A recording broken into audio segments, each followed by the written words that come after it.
ইসকনের হামলায় নিহত আইনজীবী সাইফুলের বাড়িতে 2 উপদেষ্টা, হত্যাকারীদের ছাড় না দেওয়ার হুঁশিয়ারি, থামছে না স্বজনদের আহাজারি। চিন্ময় দাসের বিচারে স্বচ্ছতার আশাবাদ ভারতের, নয়াদিল্লির উদ্বেগ অযাচিত মন্তব্য আসিফ নজরুলের, কলকাতায় বাংলাদেশের পতাকা অবমাননায় ঢাকার প্রতিবাদ। সীমান্তের উপরে ফ্যাসিবাদ বসে আছে, মির্জা ফখরুলের মন্তব্য, পতিত স্বৈরাচার সুযোগ পেলে কাউকে ছাড়বে না, নজরুল ইসলাম খানের হুঁশিয়ারি। ডেঙ্গুর ভয়াবহতা বাড়ছে, আরও 3 জনের মৃত্যু, হাসপাতালে হাজারো রোগী, সিটি কর্পোরেশনের উদাসীনতা, সতর্কতার পরামর্শ চিকিৎসকদের। দেখছিলেন ক্রাউন 7 সংবাদ শিরোনাম, এবারে বিস্তারিত। হিন্দুত্ববাদী সংগঠন ইসকন নিষিদ্ধ এবং আইনজীবী সাইফুল ইসলাম আলিফের হত্যাকারীদের ফাঁসির দাবিতে বিক্ষোভ হয়েছে দেশের বিভিন্ন জায়গায়। বাদ-জুমা চট্টগ্রামের জমিয়তুল ফালাহ মসজিদের সামনে বিক্ষোভ সমাবেশ করে হেফাজতে ইসলাম। এতে বক্তারা বলেন, দেশের পরাজিত শক্তি হিন্দুদের একটি অংশকে ব্যবহার করে বিশৃঙ্খলা ও নৈরাজ্য সৃষ্টির পায়তারা চালাচ্ছে। সমাবেশ শেষে মিছিল বের হয়ে বিভিন্ন সড়ক ঘুরে আসে। ময়মনসিংহ নগরীর বড় মসজিদ থেকে ইত্তেফাকুল উলামা বৃহত্তর মোমেন শাহের উদ্যোগে হাজারো তৌহিদি জনতা মিছিল বের করে। রেলওয়ে কৃষ্ণচূড়া চত্বরে গণসমাবেশে বক্তারা ইসকন নিষিদ্ধের দাবি জানান। আইনজীবী সাইফুল ইসলাম আলিফ হত্যার বিচার এবং ইসকনকে রাষ্ট্রীয়ভাবে নিষিদ্ধের দাবিতে সিলেটে বিক্ষোভ মিছিল ও সমাবেশ হয়েছে। নগরীর বন্দরবাজার জামে মসজিদ থেকে কোর্ট পয়েন্ট পর্যন্ত বিক্ষোভ মিছিল ও পরবর্তীতে কোর্ট পয়েন্টে সমাবেশ হয়। বিক্ষোভ মিছিল ও সমাবেশ হয়েছে বান্দরবানেও। আলিফ হত্যার প্রতিবাদে ঠাকুরগাঁয়ে মানববন্ধন হয়েছে। শহরের চৌরাস্তা আমতলী এলাকায় এই কর্মসূচি পালন করা হয়। নাটোরে বিক্ষোভ মিছিল ও সমাবেশ করেছে বৈষম্য বিরোধী ছাত্র আন্দোলন ও ছাত্র জনতা। এছাড়া নরসিংদী, ঝিনাইদহ, হবিগঞ্জ, ভৈরবেও বিক্ষোভ মিছিল হয়।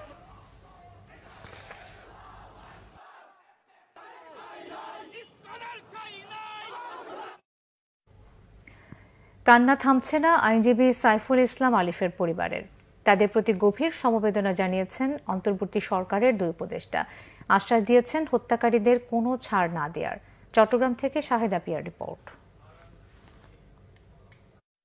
চট্টগ্রামের লোহাগাড়া উপজেলার পুটিবিলা গ্রামের সন্তান আইনজীবী সাইফুল ইসলাম আলিফ। উঠানে কদিন ধরেই অনেক মানুষের জটলা। 5 ভাই 2 বোনের সংসারে সাইফুল ছিলেন মধ্যমণি। 3 বছরের শিশু তাসকিয়ার কাছে তার বাবাই ছিল সব।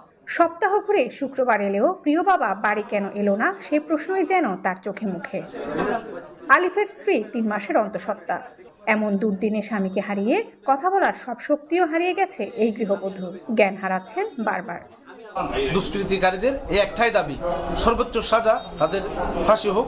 যারা দোষী, প্রকৃত দোষী, তাদের যাতে ফাঁসির কাজটা ঝুলানো হয়, এটাই একমাত্র পরিবারের পক্ষ থেকে এটাই একমাত্র দাবি।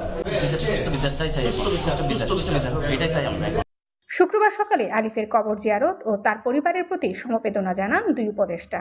আলিফ হত্যায় জড়িতদের শাস্তি নিশ্চিত করার আশ্বাস দেন তারা। আমরা সরকারের পক্ষ থেকে কঠোর যে এই বিষয়টার একটা সুষ্ঠু তদন্ত হয়ে সুষ্ঠু বিচার হবে এবং উপযুক্ত শাস্তি পাবে, এই বিষয়ে সবাই নিশ্চিত থাকতে পারেন। আর সবার প্রতি আমি আহ্বান জানাবো শান্তি শৃঙ্খলা বজায় রাখার জন্য, যেন এই বিষয়টাকে কেন্দ্র করে বিভিন্ন রকম উস্কানিমূলক ঘটনা না ঘটে। দেশে বিদেশে এই গভর্নমেন্টকে বিব্রত করার জন্য একটা গোষ্ঠী তৎপর। তো আমরা কোনো ক্রমেই আমাদের অভ্যন্তরীণ সৌহার্দ্য, সম্প্রীতি, শান্তি, শৃঙ্খলা যাতে বিনষ্ট না হয়, বহাল থাকে, এর জন্য আমাদেরকে অত্যন্ত সজাগ এবং সচেতন থাকতে হবে। সময়ের সাথে সাথে সমবেদনা জানাতে যাওয়া ঘরভর্তি মানুষও কমতে থাকে। ছোট তাসকিয়া পথ চেয়ে থাকে প্রিয় বাবার। আব্বু কোথায়? শহরে। আব্বু আবার আসবে শহর থেকে? কখন আসবে? নানু বাসায় গেছে। চট্টগ্রাম আদালত ভবন এলাকায় মঙ্গলবার পুলিশের সাথে সংঘর্ষের সময় ইসকন নেতা চিন্ময় কৃষ্ণ দাসের অনুসারীদের হামলায় না ফেরার দেশে পাড়ি জমান আলিফ। শাহেদা পিয়া, বাংলা ভিশন, চট্টগ্রাম। আইন উপদেষ্টা ডক্টর আসিফ নজরুল বলেছেন, ভারতের দ্বিচারিতা নিন্দনীয় ও আপত্তিকর। নিজের ভেরিফাইড ফেসবুক পেজে এই মন্তব্য করেছেন তিনি। আসিফ নজরুল লিখেছেন, বাংলাদেশের পরিস্থিতির উপর ভারতের অযাচিত উদ্বেগ প্রকাশ থেমে নেই। ভারতের নিজের মাটিতে সংখ্যালঘু মুসলিম সম্প্রদায়ের মানুষের উপর অসংখ্য নির্মমতার ঘটনা ঘটেই চলেছে, অথচ সেটা নিয়ে তাদের সংকোচ বা অনুশোচনা নেই। ভারতের এই দ্বিচারিতা নিন্দনীয় ও আপত্তিকর। ভয়েস অফ আমেরিকার উদ্ধৃতি দিয়ে তিনি লিখেছেন, বাংলাদেশের অধিকাংশ মানুষ 64.1% মনে করছেন অন্তর্বর্তী সরকার দেশের সংখ্যালঘু জনগোষ্ঠীকে বিগত আওয়ামী লীগ সরকারের চেয়ে বেশি নিরাপত্তা দিতে পারছে। সাম্প্রতিক দুর্গাপূজার সময় কিভাবে সংখ্যালঘুদের নিরাপত্তার জন্য ছাত্র সংগঠন, মাদ্রাসা, রাজনৈতিক দল সহ বাংলাদেশের মানুষ কাজ করেছে তা দেখেছেন তারা। চট্টগ্রামে আইনজীবী সাইফুল ইসলামকে নির্মম ও উস্কানিমূলকভাবে হত্যার পরও বাংলাদেশের মুসলমানরা অসীম সংযম ও ধৈর্যের পরিচয় দিয়েছেন বলে মন্তব্য করেছেন তিনি। কলকাতায় বাংলাদেশের ডেপুটি হাইকমিশনের বাইরে সংঘবদ্ধ ও সহিংস বিক্ষোভের ঘটনায় গভীর উদ্বেগ প্রকাশ করেছে বাংলাদেশ সরকার। বৃহস্পতিবার বিকেলে বঙ্গীয় হিন্দু জাগরণ নামে একটি স্থানীয় সংগঠন এই বিক্ষোভের আয়োজন করে।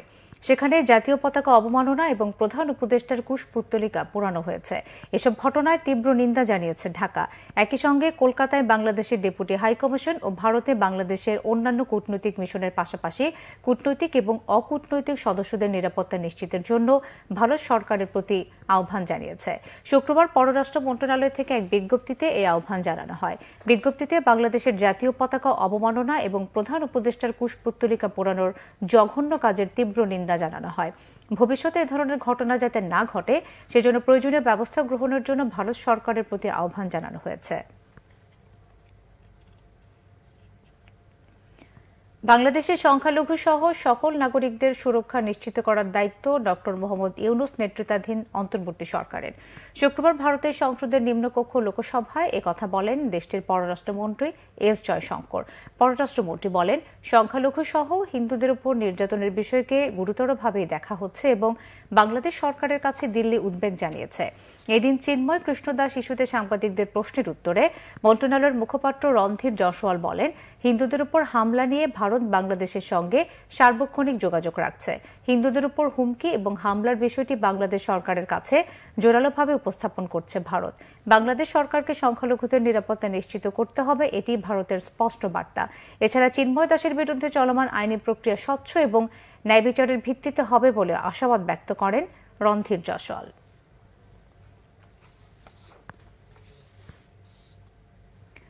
সীমান্তের ওপারে ফ্যাসিবাদ বসে দেশের বিরুদ্ধে যে ষড়যন্ত্র করছে সে বিষয়ে সকলকে সতর্ক থাকার আহ্বান জানিয়েছেন বিএনপি মহাসচিব মির্জা ফখরুল ইসলাম আলমগীর। অবাস্তব ইস্যুতে ভারতের অপপ্রচার দেশে সামাজিক মাধ্যমে না ছড়াতে আহ্বান জানান বিএনপি মহাসচিব। মিরাজ হোসেন গাজীর রিপোর্ট।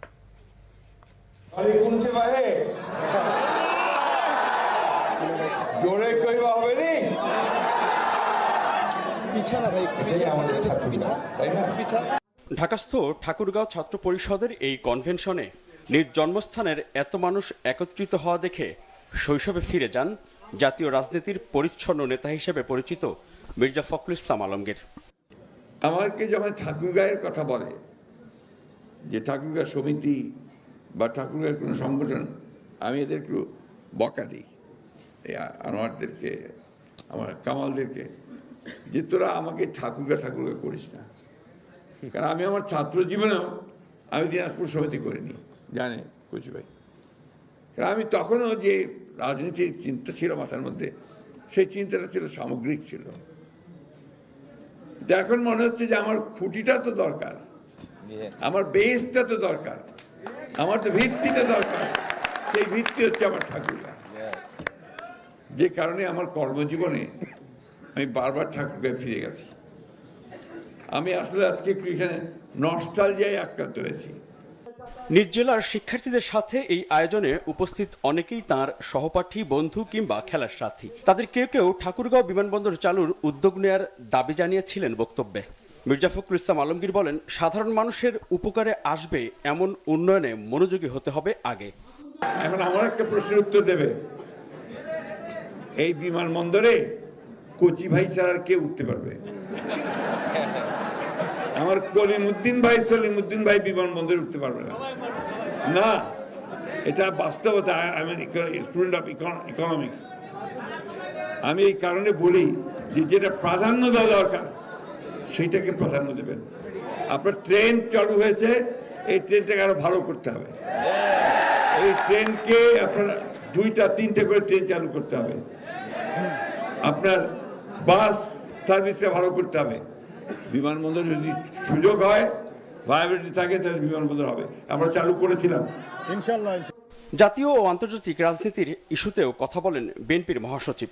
অভ্যুত্থানের পর সাম্প্রতিক নতুন করে যে অস্থিরতা দেশের তৈরি হয়েছে তা স্বাভাবিক নয় বলে মন্তব্য করেন তিনি।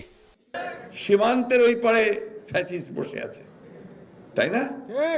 সীমান্তের ওপারে বসে আছে, ওখান থেকে নতুন নতুন চক্রান্ত ষড়যন্ত্র করা হচ্ছে। প্রতি মুহূর্তে তার এক একটা ঘটনা ঘটিয়ে সেটাকে ফেনাপ করে পৃথিবীতে বিশ্বে দেখাতে চায় যে বাংলাদেশ নাকি মৌলবাদীদের দেশ হয়ে গেছে, বাংলাদেশে নাকি এখানে সমস্ত সংখ্যালঘু ভাইদেরকে নির্যাতন করা হচ্ছে। এটা করছে না? কি হচ্ছে? করা হচ্ছে। ভারতের পত্রপত্রিকাগুলো থেকে আমাদের সোশ্যাল মিডিয়াতে এমন ভাবে রাখা হচ্ছে যেন বাংলাদেশে এখন এই ধরনের সমস্ত নিকৃষ্ট ঘটনা ঘটছে। ঘটনা তো তা না। তাহলে কারা এটা করছে, কেন করছে? আমি কথা এই জন্য বলছি যে এই আনন্দে আমাদের থাকার কোনো অবকাশ নাই যে আমরা জিতে গেছি, সব হয়ে গেছে। আমাদের মাথার উপরে সে খড়গ এখন আছে এবং চতুর্দিকে কিন্তু তারা চেষ্টা করছে আবার অন্ধকারে নিয়ে যাওয়ার। এই জন্য খুব সজাগ থাকতে হবে, সতর্ক থাকতে হবে। কোনো রকম হঠকারিতা, কোনো রকম বিশৃঙ্খলা যেন কেউ করতে না পারে, সৃষ্টি না করতে পারে, সেটাকে রুখে দিতে হবে। এটা হচ্ছে কিন্তু বড় কাজ একটা। দেশের ভিতরে বাইরে থেকে যে কোনো ষড়যন্ত্র রুখে দিতে ছাত্র নাগরিকদের সবসময় ঐক্যবদ্ধ থাকার আহ্বান জানান বিএনপির মহাসচিব মির্জা ফখরুল ইসলাম আলমগীর। এবার আন্দোলনে ছাত্রদের নামটাই সবার আগে এসছে, তাই না? মিরাজ হোসেন গাজী, বাংলা ভিশন, ঢাকা।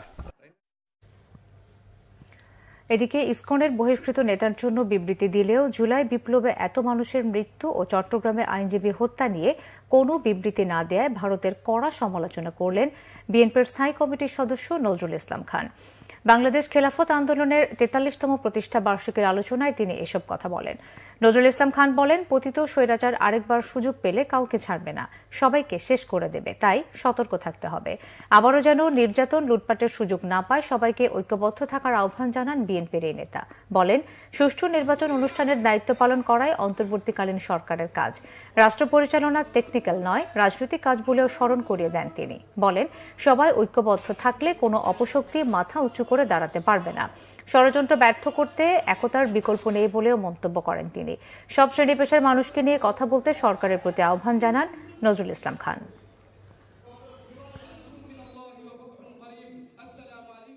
ভারতের সরকারের কাছে অনুরোধ জানায় এই ব্যাপারে ব্যবস্থা নেওয়ার জন্য। বাংলাদেশ কি কারো অধীন দেশ নাকি যে ব্যবস্থা নেবে? আর তারাও বিবৃতি দেয়। এই যে জুলাই আগস্ট মাসে এত হাজার মানুষকে মেরে ফেলা হলো, এই যে জুলাই আগস্ট মাসে এত শিশু পর্যন্ত নিহত করা হলো, কই এই নিয়ে তো কোনো বিবৃতি দেখলাম না। এই যে আমাদের অ্যাডভোকেটকে মেরে ফেলা হলো, কই এই নিয়ে তো কোনো বিবৃতি নাই। তাহলে একজনকে গ্রেপ্তার করলে বিবৃতি দিবেন, আর এক খুন করলে বিবৃতি দেবেন না। একজন না, হাজার হাজার খুন হবে, তার বিরুদ্ধেও কোনো বিবৃতি না। এটা পক্ষপাতমূলক। এটা কোনো ব্যক্তি করলেও খারাপ, কোনো রাষ্ট্র করলেও খারাপ, গ্রহণযোগ্য না।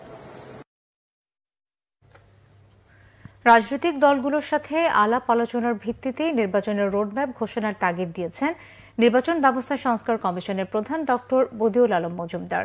সুষ্ঠু নির্বাচনের জন্য নবগঠিত কমিশনের কাছে বড় কোনো চ্যালেঞ্জ নেই বলেও মনে করেন তিনি। সকালে সুষ্ঠু নির্বাচন আয়োজনে কমিশন, প্রার্থী ও নাগরিকের ভূমিকা বিষয়ে এক ছায়া সংসদ বিতর্কে এই মন্তব্য করেন Badiul Alam Majumder. Debate for democracy chairman Hasan Ahmed Chowdhury কিরণের সভাপতিত্বে প্রতিযোগিতায় কবি নজরুল সরকারি কলেজকে হারিয়ে বিজয়ী হন তেজগাঁও কলেজের বিতার্কিকরা। অনুষ্ঠানে ডক্টর বদিউল আলম মজুমদার বলেন, দেশের নির্বাচন ব্যবস্থা ভঙ্গুর ও কলঙ্কিত করার জন্য আগের নির্বাচন কমিশন দায়ী। সাংবিধানিক পদে থেকে নির্বাচনী অপরাধের জন্য কমিশনের সদস্যদের পাশাপাশি প্রশাসনের বিতর্কিত কর্মকর্তাদেরও শাস্তি হওয়া উচিত। জানান, 31 ডিসেম্বরের মধ্যে নির্বাচন ব্যবস্থা সংস্কার কমিশনের সুপারিশ সরকারের কাছে জমা দেওয়া হবে। তবে নির্বাচন কখন হবে সে বিষয়টি আলোচনার ভিত্তিতে রোডম্যাপ ঘোষণার পক্ষে মত দেন তিনি। আমার তো মনে হয় এই নির্বাচন কমিশনের জন্য চ্যালেঞ্জ খুব বড় চ্যালেঞ্জ নাই। যেটা সবচেয়ে বড় চ্যালেঞ্জ অতীতে দেখেছি সেটা হলো ক্ষমতাসীন সরকারের পক্ষ থেকে, রাজনৈতিক দলগুলোর পক্ষ থেকে জাতীয় নির্বাচন কখন হতে পারে আমার মনে হয় কেউ বলতে পারবে না। আমার মনে হয় না সঠিকভাবে। আমি বলছি যে যেই প্রক্রিয়াটা এটা নির্ধারণ হওয়া দরকার, সেটা হলো অন্তর্বর্তীকালীন সরকারের সাথে রাজনৈতিক দলের আলাপ আলোচনার ভিত্তিতে তারা যৌথভাবে এই সিদ্ধান্তটা নেওয়াটা সঠিক হয় বলে আমি মনে করি। অসময়েও ডেঙ্গুর সংক্রমণ বাড়ছে, থামছে না মৃত্যু। স্বাস্থ্য বিশেষজ্ঞরা বলছেন, ডেঙ্গু এখন শুধু মৌসুমি নয়, বছরব্যাপী ব্যাধিতে পরিণত হয়েছে। এর অন্যতম কারণ জলবায়ু পরিবর্তনের প্রভাব হলেও ডেঙ্গু মোকাবেলায় এডিস মশা নিধনে সিটি কর্পোরেশনের উদাসীনতাকেও দুষছেন স্বাস্থ্য বিশেষজ্ঞরা। জনসচেতনতার উপরই বেশি জোর তাদের। এদিকে গেল 24 ঘণ্টায় ডেঙ্গুতে আরও 3 জনের মৃত্যু হয়েছে, আর হাসপাতালে ভর্তি 354 জন। বিস্তারিত জানাচ্ছেন মামুন আব্দুল্লাহ। বলা হয় জুন থেকে অক্টোবর পর্যন্ত বাড়ে ডেঙ্গুর প্রকোপ, তবে সেই ধারণা ভেঙে এবার নভেম্বরের শেষের দিকেও বাড়ছে ডেঙ্গুতে আক্রান্ত ও মৃতের সংখ্যা। গেল রবিবার বছরের রেকর্ড ভেঙে একদিনে 11 জনের মৃত্যুর খবর আবারও ভাবাচ্ছে সাধারণ মানুষকে। এখনও প্রতিদিনই হাসপাতালে আসছেন হাজারো রোগী। হাসপাতালের ডেঙ্গু ডেডিকেটেড ওয়ার্ডগুলোর চিত্রই বলে দিচ্ছে সংক্রমণ কোন পর্যায়ে। স্ত্রীকে নিয়ে আমি 9 দিন প্রায় হাসপাতালে ভর্তি ছিলাম, তখন আমি সুস্থ ছিলাম, তো একটু ভালো হয়েছে, এখন আবার আমার হয়েছে। সিটি কর্পোরেশন লোকে আমাদের বাসার আঙিনায় তো ওষুধ দিত না, বমি আসতো, মাথা ব্যথা, পেট ব্যথা, জয়েন্ট পেইন ছিল, সিভিয়ার ডায়রিয়া, এরপরে 3-4 দিন পরে ইন্টারনাল ব্লিডিং শুরু হলো। আমাদেরকে কখনোই দেখা যায় না যে ডেঙ্গুর কোনো ওষুধ দেওয়া হচ্ছে। স্বাস্থ্য অধিদপ্তরের পরিসংখ্যান বলছে, গত বছর এ রোগে আক্রান্ত হয়ে হাসপাতালে ভর্তি হয়ে চিকিৎসা নেন 3,21,179 জন এবং মৃত্যু হয় 1,705 জনের, যা দেশে এক বছরে সর্বোচ্চ। তবে গেল কয়েক বছর ধরেই ধারাবাহিকভাবে বাড়ছে ডেঙ্গুতে আক্রান্ত ও মৃত্যুর সংখ্যা। চলতি বছরের জানুয়ারি থেকে এখন পর্যন্ত সব মিলিয়ে ৭৯,৬০৩ জন রোগী হাসপাতালে ভর্তি হয়েছেন। এখন পর্যন্ত মারা গেছেন 475 জন। স্বাস্থ্য বিশেষজ্ঞরা দায়ী করলেন সিটি কর্পোরেশনের উদাসীনতাকে। ডেঙ্গু আগে একটা সিজনাল রোগ ছিল, কিন্তু এখন কিন্তু দেখেন 12 মাস ধরে কিন্তু ডেঙ্গু রোগীর সংখ্যা থাকে, কম আর বেশি। এর আরেকটা কারণ হচ্ছে বৃষ্টি হলে তো হয়তো রাস্তাঘাটে বা অন্যান্য জায়গায় পানি জমে থাকে, কিন্তু বাসাবাড়িতে যে পানি জমাটা, বিশেষ করে টবে পানি যাওয়া বা অন্যান্য জায়গা, এগুলি কিন্তু সবসময় থাকে, 12 মাসে থাকে। এই জন্য দরকার হচ্ছে সচেতনতা। গত কয়েক মাস ধরে সিটি কর্পোরেশনের যে অ্যাক্টিভিটিস প্লাস একটা বর্তমানে একটা যে পরিস্থিতির মধ্য দিয়ে দেশ যাচ্ছে আর কি, তার মধ্যে কিন্তু সচেতনতা একটা অভাব রয়েছে। পরিসংখ্যানে দেখা গেছে প্রতি সপ্তাহে ডেঙ্গুতে আক্রান্তের সংখ্যা আগের সপ্তাহের তুলনায় বেড়েছে 20% বেশি। একসময় করোনা রোগে 2-1 মানুষ মারা গেলেই ব্যক্তি থেকে শুরু করে রাষ্ট্রীয় পর্যায়ে প্রত্যেকটি জায়গায় উদ্বেগ উৎকণ্ঠা দেখা যেত। তবে এখন প্রতিদিন গড়ে 5 থেকে 10 জন মানুষ ডেঙ্গু রোগে মারা গেলেও ব্যক্তি থেকে শুরু করে রাষ্ট্রীয় পর্যায়ে কোথাও নেই উদ্বেগ উৎকণ্ঠা। স্বাস্থ্য বিশেষজ্ঞরা বলছেন, ডেঙ্গু প্রতিরোধে তাই সবার আগে সচেতন হতে হবে ব্যক্তি পর্যায় থেকে। মামুন আব্দুল্লাহ, বাংলা ভিশন, ঢাকা। বাজারে পর্যাপ্ত সরবরাহ বেড়েছে শীতকালীন সবজি, কিন্তু দাম আশানুরূপ কমেনি। বেশিরভাগ সবজি বিক্রি হচ্ছে কেজিতে 70 থেকে 80 টাকায়। ডিমের দাম ডজন প্রতি 10 টাকা কমলেও সব ধরনের মুরগির দাম বেড়েছে কেজিতে 10 টাকা। সরবরাহের কমতি না থাকলেও মধ্যবিত্তের ক্রয় ক্ষমতার বাইরে ইলিশ। শুভ মাহফুজের রিপোর্ট। শীতকালীন সবজিতে সয়লাভ রাজধানীর কারওয়ান বাজার। নানা জাতের শিম, ফুলকপি, বাঁধাকপি, শালগম সহ অন্যান্য সবজির সমাহার প্রতিটি দোকানে। পর্যাপ্ত সরবরাহ থাকার পরও দাম না কমায় ক্ষোভ ক্রেতাদের। আমি আসছি মোহাম্মদপুর থেকে, আমি ওখানে ভাবছি যে ওখানে দাম বেশি, কারণ বাজারে যাই, কারণ বাজারে এসে দেখতেছি যে না একই অবস্থা। শীতকালীন সবজি হিসেবে এখনো আগের পর্যায়ে আসে নাই, যেমন নাগালের ভিতরে আসে নাই। এই যে শিম এখনো পর্যন্ত 80 টাকা চাই, ফুলকপি দাম একটু কমে নাই, ফুলকপি 70 টাকা বলতেছে। আলু তো দাম বাইরে যেতেছে, আলু, পেঁয়াজ, তেল, তারপরে তো শিম, করলা, বেগুন সবকিছুর দাম বাড়ছে। মাত্র মূলার দাম 40 টাকা আর সবকিছুর দাম 50, 60, 70, 80। মনে করেন সবজি যে খাবে এটার উপায় নাই। সবজির মতো মাছেরও পর্যাপ্ত সরবরাহ, প্রচুর ইলিশ বাজারে, কিন্তু দাম সাধারণের নাগালের বাইরে। কেজির নিচে যেটা, এটা 1800 টাকা কেজি, 600-700 গ্রাম 1400 টাকা কেজি, 300-400 গ্রাম 800 টাকা কেজি। সাধারণ যারা আমরা আছি, মধ্যবিত্ত যারা আছি, এর দাম তো অনেক একটু বেশি। রুই মোটামুটি মিডিয়াম রুই 350-400 টাকা কেজি। এগুলো মানুষ কিভাবে খাবে? মধ্যবিত্তরা ইনকাম করে কয় টাকা? এদিকে কিছুটা স্বস্তি মিলছে ডিমের দামে। 2 সপ্তাহের ব্যবধানে ডজন প্রতি কমেছে 10 টাকা। তবে 1 সপ্তাহের ব্যবধানে কেজিতে 10 টাকা পর্যন্ত বেড়েছে ব্রয়লার ও সোনালী মুরগির দাম। আজকে লাল ডিম চলতে আছে 140 টাকা ডজন, সাদা মুরগির ডিম তাও 140 টাকা, 138 টাকা ডজন, হাঁসের ডিম 240 টাকা ডজন। এখন শীতের সিজন, ডিমের আমদানিও আছে, মোটামুটি ভালো পর্যায়ে আছে। আজকের মুরগি বলে 180 টাকা আর সোনালী 270 টাকা কেজি। সরকার পরিবর্তনের পরও নিত্যপণ্যের দাম না কমায় ক্ষুব্ধ সাধারণ মানুষ। নিম্নবিত্তদের জন্য আসলে যে রেট, সেই রেটে একটু সমস্যা, এটা সবাই জানে, আমরা বুঝি। বাজার ব্যবস্থা বলতে কিছু নাই, যার যেটা মনে হচ্ছে সে সেটা করতেছে, যার যেটা মনে হচ্ছে সে সেটাই করতেছে, এটা পুরো আউট অফ কন্ট্রোল। দাম নিয়ন্ত্রণে আনতে পাইকারি বাজারে নিয়মিত তদারকির দাবি ক্রেতাদের। শুভ মাহফুজ, বাংলা ভিশন, ঢাকা। পতিত ফ্যাসিস্ট আওয়ামী লীগ সরকার গত 15 বছরে মেডিকেল টেকনোলজিস্ট শিক্ষার্থীদের চাকরি না দিয়ে চিকিৎসা খাতকে ধ্বংস করেছে। অভিযোগ বৈষম্য বিরোধী ছাত্র আন্দোলনের মুখ্য সংগঠক আব্দুল হান্নান মাসুদের। শুক্রবার বিকেলে কেন্দ্রীয় শহীদ মিনারে বৈষম্য বিরোধী জাতীয় মেডিকেল টেকনোলজিস্ট ও ফার্মাসিস্ট পরিষদের মহাসমাবেশে তিনি বলেন, ছাত্রলীগের ইন্টার পাস নেতাদের চাকরি দিলেও 2013 সাল থেকে গ্রাজুয়েট মেডিকেল টেকনোলজিস্টদের চাকরি থেকে বঞ্চিত করেছে ফ্যাসিস্ট সরকার। 6 দফা দাবিতে আয়োজিত সমাবেশে যোগ দেন সারা দেশ থেকে আসা প্রায় 23টি সরকারি আইটি শিক্ষার্থী ও পেশাজীবীরা। এ সময় শিক্ষার্থীরা বলেন, দীর্ঘদিন ধরেই তারা নানান বৈষম্যের শিকার। আর পেশাজীবীরা অভিযোগ করেন, 14 বছর নিয়োগ প্রক্রিয়া বন্ধ থাকায় টেকনোলজিস্টদের একটি বড় অংশের সরকারি চাকরিতে আবেদনের বয়সসীমা পার হয়ে গেছে। তাদের দাবি মেনে নেওয়ার আহ্বান জানান বৈষম্য বিরোধী ছাত্র আন্দোলনের নেতারা।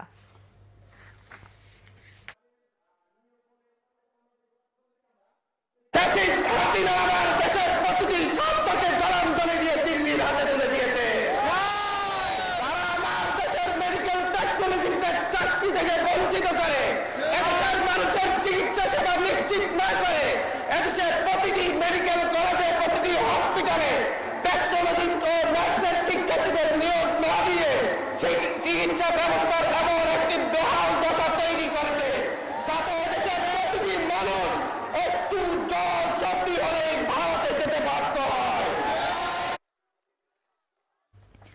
ধর্ম আমার, রাষ্ট্র সবার, সংখ্যালঘু সংখ্যাগুরু নয়, আমরা সবাই বাংলাদেশি। এই স্লোগানকে সামনে রেখে সম্প্রীতির বন্ধন নামে মানববন্ধন করেছে আন্তঃধর্মীয় সম্প্রীতি পরিষদ বাংলাদেশ আসপ। শুক্রবার বিকেলে কেন্দ্রীয় শহীদ মিনারে এই মানববন্ধন করে সংগঠনটি। এ সময় বিএনপি চেয়ারপারসনের উপদেষ্টা ডক্টর সুকমল বড়ুয়া বলেন, বাংলাদেশের ওপর বহির্বিশ্বের ষড়যন্ত্র চলছে। অশুভ শক্তি ধর্মীয় সহিংসতা সৃষ্টি করে দেশে বিশৃঙ্খলা সৃষ্টি করার অপচেষ্টা করছে মন্তব্য করে এগুলোকে পতিত আওয়ামী লীগ সরকারের অপপ্রয়াস বলেও জানান তিনি। এ সময় দ্রুত সময়ে নির্বাচন দেওয়ার আহ্বান জানান সুকমল বড়ুয়া। মানববন্ধনে প্রধান বক্তা ছিলেন ঢাকা বিশ্ববিদ্যালয়ের অধ্যাপক ডক্টর জামালুন্নেসা। এ সময় নতুন বাংলাদেশকে এগিয়ে নিতে সবাইকে যার যার অবস্থান থেকে সহযোগিতা করার আহ্বান জানান তিনি। মানববন্ধনে সভাপতিত্ব করেন যশোর বিজ্ঞান ও প্রযুক্তি বিশ্ববিদ্যালয়ের ভাইস চ্যান্সেলর অধ্যাপক ডক্টর এম এ মজিদ।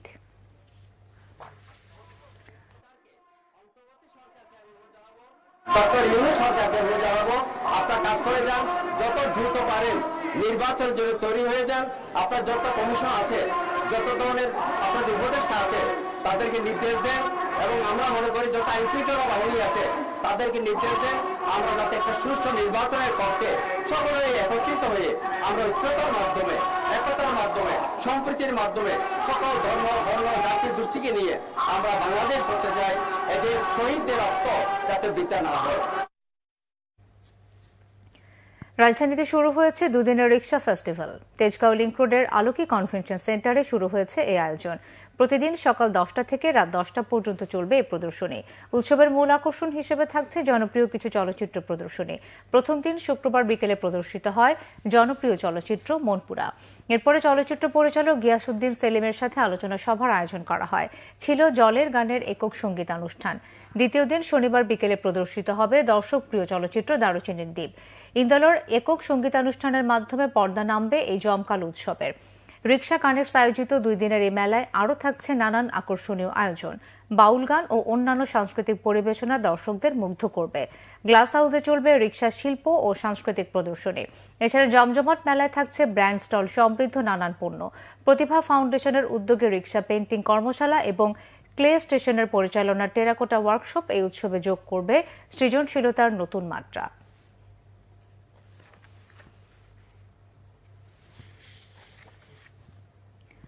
আগামী 21 ডিসেম্বর রাজধানীর আর্মি স্টেডিয়ামে ইকোস অফ রেভলিউশন শিরোনামে একটি চ্যারিটি কনসার্ট অনুষ্ঠিত হবে। কনসার্ট থেকে আয়কৃত অর্থ জুলাই গণঅভ্যুত্থানের শহীদ ও আহতদের পরিবারকে সহায়তার জন্য শহীদ জুলাই স্মৃতি ফাউন্ডেশনে দান করা হবে। শুক্রবার বিকেলে ঢাকা বিশ্ববিদ্যালয়ের মধুর ক্যান্টিনে কনসার্টের আয়োজক স্পিরিটস অফ জুলাই আয়োজিত সংবাদ সম্মেলনে এসব তথ্য জানানো হয়। সংবাদ সম্মেলনে লিখিত বক্তব্য প্রদান করেন স্পিরিটস অফ জুলাইয়ের সদস্যরা। কনসার্টে বিশ্বখ্যাত সঙ্গীতজ্ঞ রাহাত ফাতেহ আলী খান সহ কয়েকটি জনপ্রিয় দেশীয় ব্যান্ড গান পরিবেশন করবেন বলে জানানো হয়। এই কনসার্ট থেকে আয়কৃত সম্পূর্ণ অর্থ আন্দোলনে আহত নিহতদের পরিবারকে সহায়তা করা হবে বলে জানান আয়োজকরা।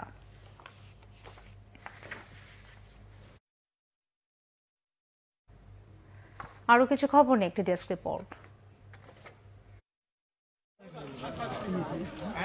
রাষ্ট্র মেরামতে 31 দফার লিফলেট বিতরণ করেছেন বিএনপি নেতা মীর শরাফত আলী সফু।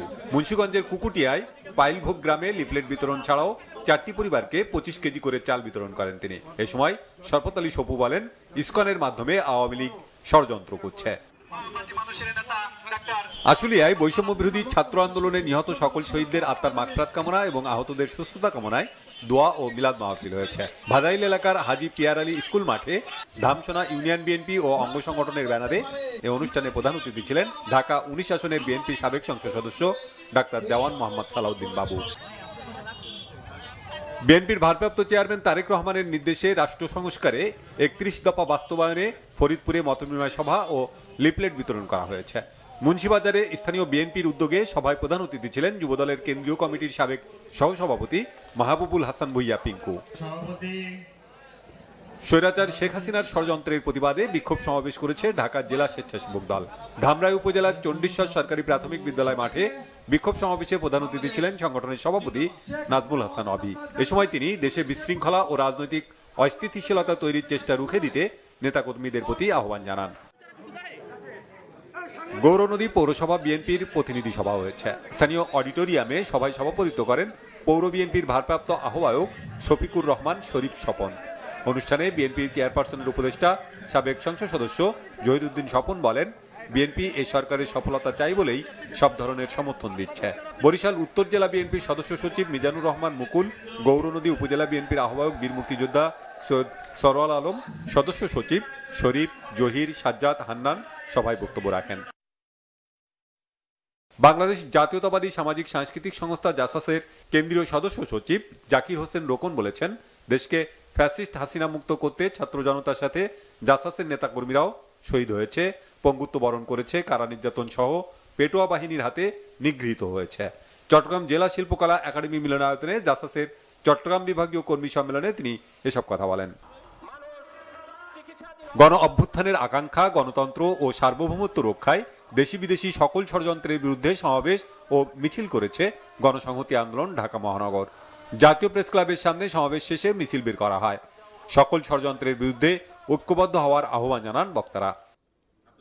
প্রথমবারের মতো হাড়ের জয়েন্টের প্রতিস্থাপন সম্পর্কিত আন্তর্জাতিক বৈজ্ঞানিক সম্মেলন করেছে বাংলাদেশ আর্থোপ্লাস্টি সোসাইটি। রাজধানীর একটি হোটেলে সম্মেলনে উপস্থিত ছিলেন 300-র বেশি আর্থোপেডিক সার্জন। মূল বক্তব্য উপস্থাপন করেন অস্ট্রেলিয়া, ইংল্যান্ড, সিঙ্গাপুর ও শ্রীলঙ্কা থেকে আসা আন্তর্জাতিক খ্যাতিসম্পন্ন 5 জন আর্থোপেডিক সার্জন। এবারের সম্মেলনের প্রতিপাদ্য গতি ও পরিবর্তন একসাথে। উদযাপন হয়েছে বাংলাদেশ বৌদ্ধ যুব পরিষদের 58তম প্রতিষ্ঠাবার্ষিকী। এ উপলক্ষে শিশু কিশোর সাংস্কৃতিক প্রতিযোগিতার পুরস্কার বিতরণ করা হয়। দিনব্যাপী অনুষ্ঠানের দ্বিতীয় পর্বে বাংলাদেশ বৌদ্ধ যুব পরিষদ জাতীয় কমিটির চেয়ারম্যান চিন্ময় বড়ুয়া সভাপতিত্বে এতে প্রধান অতিথি ছিলেন পার্বত্য চট্টগ্রাম বিষয়ক উপদেষ্টা সুপ্রদীপ চাকমা। বাগেরহাটে হতদরিদ্রদের জন্য জেলা প্রশাসকের ত্রাণ তহবিলে কম্বল দিয়েছে আশা। জেলা প্রশাসক আহমেদ কামরুল হাসানের হাতে কম্বল তুলে দেন আশার বিভাগীয় ব্যবস্থাপক মোহাম্মদ আব্দুল জলিল। সারা দেশে ছিন্নমূল ও দরিদ্র মানুষের জন্য 25,600টি কম্বল প্রদান করা হবে বলে জানান তিনি। কুকুর হত্যার মিথ্যা অভিযোগ তুলে এলাকাবাসীর ভাবমূর্তি নষ্ট করা, বানোয়াট তথ্য ও প্রোপাগান্ডা ছড়িয়ে বর্বর প্রমাণ করার মরিয়াহীন চেষ্টার অভিযোগ করেছে জাপান গার্ডেন সিটির বাসিন্দারা। মানববন্ধনে বক্তারা বলেন, কিছু গোষ্ঠী প্রকৃত পরিস্থিতি আড়াল করে উদ্দেশ্যপ্রণোদিতভাবে সোশ্যাল মিডিয়া এবং অন্যান্য মাধ্যমে অপপ্রচার চালাচ্ছে। জানান, কুকুর নিধনের পক্ষে তারা নন। হলিক্রস উচ্চ বালিকা বিদ্যালয়ের প্রাক্তন শিক্ষার্থীদের পুনর্মিলনী অনুষ্ঠান হয়েছে। প্রথমবারের মতো এই অনুষ্ঠানকে ঘিরে উৎসবে মেতে ওঠেন বিদ্যালয়ের সাবেক শিক্ষার্থীরা। স্মৃতিচারণ, গান, আড্ডায় মুখরিত হয়ে ওঠে হলিক্রস বিদ্যালয় প্রাঙ্গণ। অনুষ্ঠানের উদ্বোধন করেন বিদ্যালয়ের প্রধান শিক্ষিকা সিস্টার কল্পনা কস্তা। তিনি বলেন, সমাজে এগিয়ে যাওয়ার ক্ষেত্রে এই বিদ্যালয়ের শিক্ষার্থীরা সবসময় অগ্রণী ভূমিকা পালন করে। Bangla vision news desk. সংবাদ শেষ করব ক্রাউন 7 শিরোনামগুলো আরো একবার জানিয়ে। ইসকনের হামলায় নিহত আইনজীবী সাইফুলের বাড়িতে 2 উপদেষ্টা, হত্যাকারীদের ছাড় না দেওয়ার হুঁশিয়ারি, থামছে না স্বজনদের আহাজারি। চিন্ময় দাসের বিচারে স্বচ্ছতার আশাবাদ ভারতের, নয়াদিল্লির উদ্বেগ অযাচিত মন্তব্য আসিফ নজরুলের, কলকাতায় বাংলাদেশের পতাকা অবমাননায় ঢাকার প্রতিবাদ। সীমান্তের উপরে ফ্যাসিবাদ বসে আছে, মির্জা ফখরুলের মন্তব্য, পতিত স্বৈরাচার সুযোগ পেলে কাউকে ছাড়বে না, নজরুল ইসলাম খানের হুঁশিয়ারি। ডেঙ্গুর ভয়াবহতা বাড়ছে, আরও 3 জনের মৃত্যু, হাসপাতালে হাজারো রোগী, সিটি কর্পোরেশনের উদাসীনতা, সতর্কতার পরামর্শ চিকিৎসকদের। এই ছিল এখনকার মতো, পরের সংবাদ রাত 1টায় দেখার আমন্ত্রণ রইল। এছাড়াও বাংলা ভিশন সংবাদ ও সংবাদ সংশ্লিষ্ট অনুষ্ঠান দেখতে ভিজিট করুন www.bvnews24.com ও facebook.com/banglavisionnews এবং সাবস্ক্রাইব করুন youtube.com/banglavisionnews। ধন্যবাদ।